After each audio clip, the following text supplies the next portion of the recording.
हम मुसलमान हैं मगर हम में मुसलमानी नहीं, हम मुसलमान हैं मगर हम में मुसलमानी नहीं, दिल में ईमान है मगर हम मोमिने कामिल नहीं।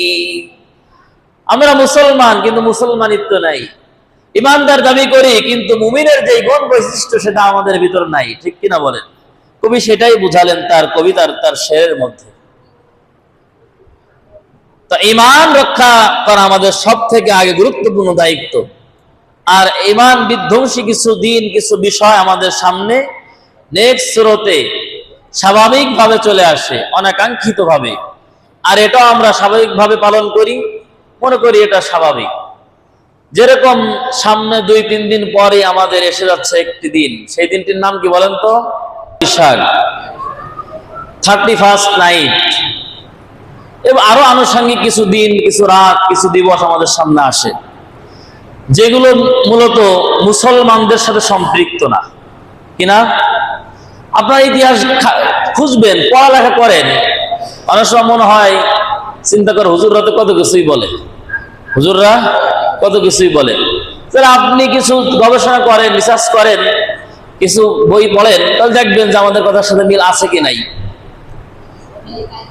আল্লাহু আকবার। এই জাতীয় দিন দিবস কে কেন্দ্র করে আমরা যা করি এটা আমাদের করণীয় না, এটা হলো আমাদের বর্জনীয়। এটা কি? আমাদের বর্জনীয়। কিন্তু তারপরে আমরা আবেগে বেহুশ হয়ে যে কোনো অসৎ সঙ্গের খপ্পরে পড়ে অসৎ পরিবেশের মাঝে গিয়ে আমরা এই গুনাহের কাজে জড়িত হয়ে যাই, ঠিক কিনা বলেন? এবং হওয়ার পরে এটা রিল্যাক্সে নির্দ্বিধায় করতে থাকি। আল্লাহ আমাদের সহি বুঝ দান করেন, বলেন আমিন। দেখেন, এই পহেলা বৈশাখ আসলে স্বাভাবিক বর্তমান যেটা চালু আছে, একটা আনন্দ মিছিল শুরু হয়। এটার নাম কি বলেন তো? তাহলে বোঝা গেল আলহামদুলিল্লাহ দক্ষিণ তল্লার মানুষ অনেক ভালো, কারণ করলে তো না জানতো, এরা যেহেতু করে না, জানে না, ঠিক কিনা বলেন? সেই মিছিলের নাম মঙ্গল শোভাযাত্রা, ঠিক কিনা? এরকম বের হয় কিনা বলেন? হয়। আচ্ছা, এটার সূচনা একটু বলি। প্রথম সূচনা হয় মুঘলদের থেকে। 1584 খ্রিস্টাব্দে বাদশাহ আকবরের শাসন আমলে তিনি একটা নিয়ম করলেন রাজস্ব আদায়ের জন্য, কর ট্যাক্স আদায়ের জন্য, খাজনা আদায়ের জন্য। কথাগুলো মন দিয়ে শুনেন, তাহলে আপনার আমার ইনশাআল্লাহ ভুল ভ্রান্তিগুলো দূর হবে। তিনি শুরু করলেন এটা, অর্থাৎ তার নিয়ত ছিল যে ট্যাক্স কিভাবে আদায় করা যায়। এটাকে কেন্দ্র করে তিনি হাল খাতা এই জাতীয় বিষয় শুরু হলো। মানুষের পুরো বছর লেনদেনের হিসাব কিতাব এই চৈত্র মাসে শেষ হতো, নতুন করে বৈশাখে আবার হাল নাগাদ শুরু হতো। এর আগের খাতাগুলো তারা হিসাব নিকাশ করে একেবারে বন্ধ করে স্টক করে রেখে দিত। তো এটা ছিল বাদশাহ আকবরের শাসন আমলের সূচনা 1584 খ্রিস্টাব্দে। পাবেন কোথায়? মোল্লা ফাইজির একটা বইয়ের লেখা আছে, আইনে আকবরী। কি নাম বইয়ের? নাম কি? আইনে আকবরী, অর্থাৎ আকবরের নিয়ম কানুন। বাদশাহ আকবর, মোগল সম্রাট, এই বইয়ের মধ্যে লেখা আছে। এরপরে এটা করতে করতে আস্তে আস্তে এটা আমাদের এই বাংলাদেশের সূচনা হয়ে গেল 1989 খ্রিস্টাব্দে। অর্থাৎ 1989 সনে বাংলাদেশের মানে অন্যতম প্রতিষ্ঠান ঢাকা ইউনিভার্সিটি, ওইখানে একটা বিভাগ আছে চারুকলা, চারুকলা ইনস্টিটিউট। ওইখান থেকে 1989 খ্রিস্টাব্দে সনে এই মিছিলটা ওই বিভাগের ছাত্রদের মাধ্যমে, তখন ওই মিছিলের যে নেতা ছিল, যে পরিচালনা করত, সে হলো কলকাতার, তার নাম হলো তরুণ দাস। তার মাধ্যমে এই মিছিল চালু হয়। মানে সে এটার দেখাশোনা, মানে ই করে, দেখাশোনা করে। তখন এই মিছিলের নাম ছিল আনন্দ শুভযাত্রা। কি ছিল? আনন্দ শুভযাত্রা। ধীরে ধীরে এটা করতে করতে বর্তমান সময় এটার নাম হয়ে গেছে কি বলেন তো? মঙ্গল শোভাযাত্রা। মঙ্গল শোভাযাত্রা। মন দিয়ে শোনেন। আচ্ছা, এই মঙ্গল শোভাযাত্রা, এখন কথা হলো মুসলমান বাঙালি জাতি তারা তাদের সংস্কৃতির মধ্যেই সীমাবদ্ধ থাকা, এটা মুসলমানের বা বাঙালি জাতির একটা দায়িত্ব, ঠিক কিনা বলেন? সংস্কৃতির জায়গায় থাকবে, এটা কোনো সমস্যা নাই। কিন্তু আমাদের এই মুসলমান ভাইদের মধ্যে যদি বিধর্মীরা তাদের সংস্কৃতি চালিয়ে বাঙালি সংস্কৃতি বলে, তখন কি কোনো মুসলমান চুপ থাকতে পারে বলেন? চুপ থাকতে পারে? কোনোভাবেই সম্ভব না। সেটা কিভাবে? দেখেন, আমাদের সূচনা কিন্তু এরকম ছিল না, কিন্তু তারা যে মঙ্গল শোভাযাত্রার নাম দিল, এই মিছিলের মধ্যে দেখেন তারা কিভাবে মিছিলগুলো উদযাপন করে, কিভাবে তারা করে। দেখবেন মিছিলের মাঝে একটা পেঁচার ছবি আছে, আছে না নাই? বড় আছে। এরপরে ইঁদুরের ছবি আছে, হাতি বাঘের ছবি আছে, হাঁসের ছবি আছে। এই সব বিভিন্ন বিষয় দিয়ে তারা এই মিছিলটা শুরু করে। আর এটার বর্তমান দেখাশোনা হিন্দুদের হাতে চলে গেছে। তাদের হাতে? হিন্দুদের হাতে।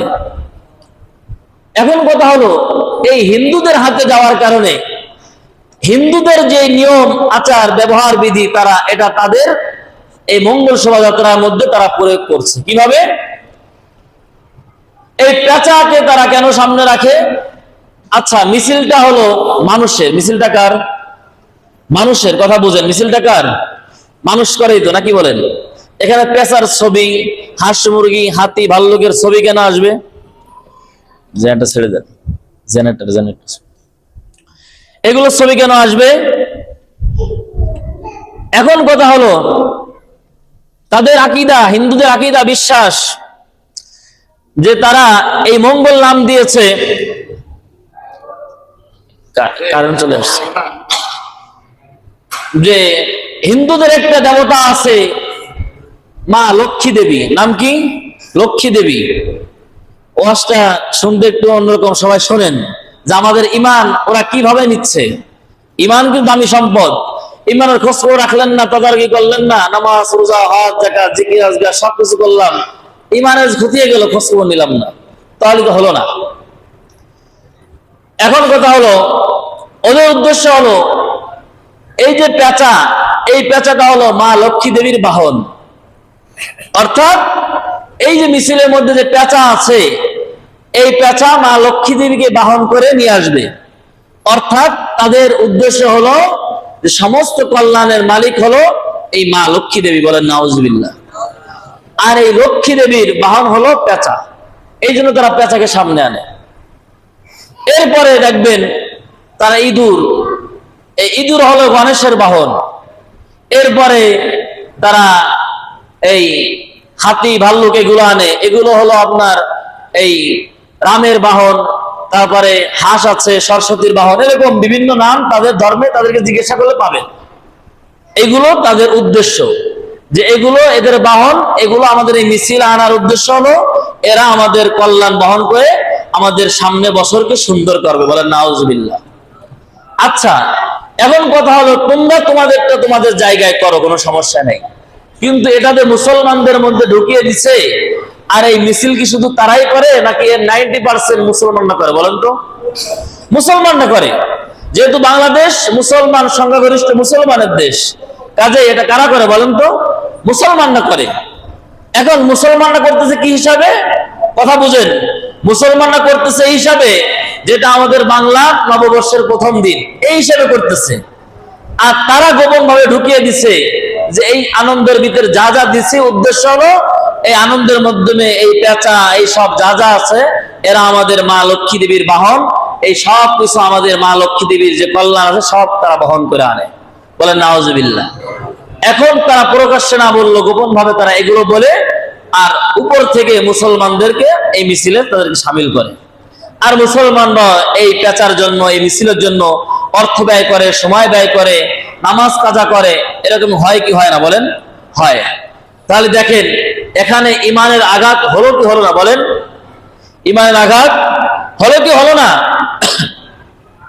অথচ আল্লাহ তাআলা সূরাতুল আরাফের মধ্যে 188 নম্বর আয়াত আল্লাহ বলেন, নবীকে জানিয়ে দিচ্ছে, নবী আপনি বলে দিন, قل لا أملك لنفسي نفعا ولا ضرا إلا ما شاء الله قل ও পয়গম্বর আপনি বলে দিন, লা আমলিকু লিনাফসি নাফআন ওয়ালা দাররান, ও দুনিয়ার মানুষ শুনে নাও, দুনিয়ার দেব দেবতা দূরের কথা, দুনিয়ার সমস্ত মানুষ দূরের কথা, স্বয়ং আমি পয়গম্বর, আমি নবী শ্রেষ্ঠ মাখলুক, আমি হলাম আল্লাহর পরে আমার সম্মান, আল্লাহর পরেই হলো আমার স্থান, আমি হলাম সাইয়্যিদুল মুরসালিন, আমি হলাম খাতামুন নবিয়্যিন। আমাকে না বানাইলে আল্লাহ আসমান জমিনের কোনো সূচনাই করতেন না, আমাকে না বানাইলে দুনিয়ার জমিনের কোনো নিয়ামত রাজি তোমরা ভোগ করতে পারতে না।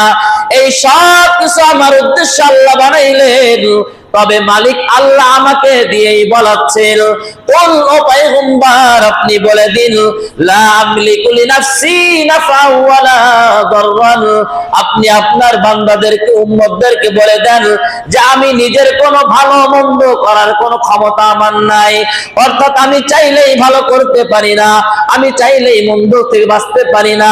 যদি আমি চাইলে ভালো করতে পারতাম তাহলে আমার সব থেকে উপকারের সাথেই হলো আমার চাচা আবু তালেব, তাকে আমি হিদায়াতের নূর দিতে পারতাম, কিন্তু আমি পারি নাই। আমি চেয়েছিলাম, আমার দ্বারা আমাকে আল্লাহ, আমার দ্বারা হয় না, এটা আমার আল্লাহ চান নাই বিদায় হয় নাই। আমি চাইলে অনেক মানুষকে খারাপ থেকে বাঁচাইতে পারতাম, কিন্তু চেয়েছি আল্লাহ চান নাই, যার কারণে হয় নাই। এই জন্য আল্লাহ বলেন, নবী আপনি বলে দিন, লা আমলিকু লিনাফসি নাফআন ওয়ালা দাররান, কোন ভালো মন্দর ক্ষমতা স্বয়ং নবী আমার নাই, ইল্লা মাশা আল্লাহ, তবে আল্লাহ যেটা ইচ্ছা করেন সেটাই হয়। বলেন সুবহানাল্লাহ। আল্লাহ যদি কারো ভালো চান সেই ভালো হয়, আল্লাহ যদি কাউকে খারাপ থেকে ফিরান সেই খারাপ থেকে বাঁচতে পারে, অন্যথায় সম্ভব না। এই আয়াতটা নাজিল করে কাকে বলতেছেন বলেন তো? স্বয়ং আমার আপনার নবীকে বলতেছেন সম্বোধন করে, যে নবী আপনি আপনার উম্মত অর্থাৎ আমার বান্দাদেরকে বলে দেন যে এই কাজ থেকে যেন তারা বিরত থাকে। দুনিয়ার একমাত্র আমি খালেক, আমি রাজ্জাক ছাড়া পৃথিবীর জমিনে মানুষের মাধ্যমে হোক, মাজারের মাধ্যমে হোক, পীরের মাধ্যমে হোক, যে কোনো ভাবে হোক, কোন শিরকি কাজ কর্মও যেন তারা না করে। যদি এগুলো করে তাহলে তাদের খসিরাত দুনিয়া ওয়াল আখিরাহ, দুনিয়া ক্ষতিগ্রস্ত হবে, আখিরাতে ক্ষতিগ্রস্ত।